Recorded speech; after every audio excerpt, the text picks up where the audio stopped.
I wanted to introduce you to pressure canning of meat. So I have a little sample here. I have a pressure canner, which you can learn about. Here's the lid.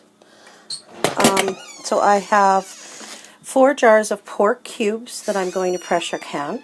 So again, as my previous video, I mentioned that we're going to have the ingredients are these are boneless pork cubes, then quarter of a teaspoon of pepper, quarter of a teaspoon of salt, a bay leaf, and a clove of garlic.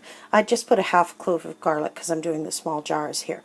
So what I'm doing is pressure canning them today.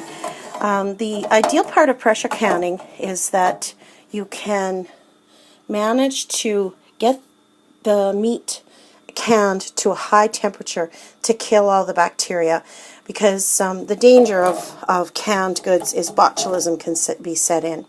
So what I've done up till now is I sterilized the jars, sterilized the lids, I prepared the meat, I put the meat into the jars, then I put the spices on top and a little bit of water.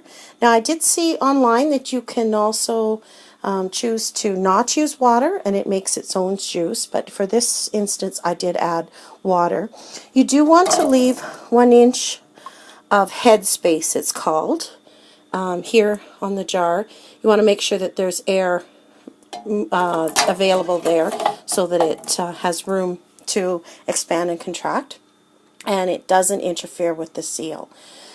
So when you're storing them, make sure they're stored upright as well, because any juice that gets into that seal after can eventually potentially break the seal. So you want your jars stored upright and the seal nice and dry. So we're going to can these in the pressure canner, and we're going to cook them at pressure. So you put the lid on of the pressure cooker, and I'm going to seal that. Then when this starts to cook, this little nozzle is going to start blowing steam. It's called the rocker nozzle, I guess. So the pressure canner is going to bring that up to nice high heat. Now we're in Alberta where we have high altitude, so we're going to cook this for 1 hour and 15 minutes to make sure that these are properly cooked. Then when they're finished, you check the seal, of course. Then the other part that you do is when you go to use the meat, make sure that they're sealed. If they're not sealed, I wouldn't use them. It's better to be safe than sorry.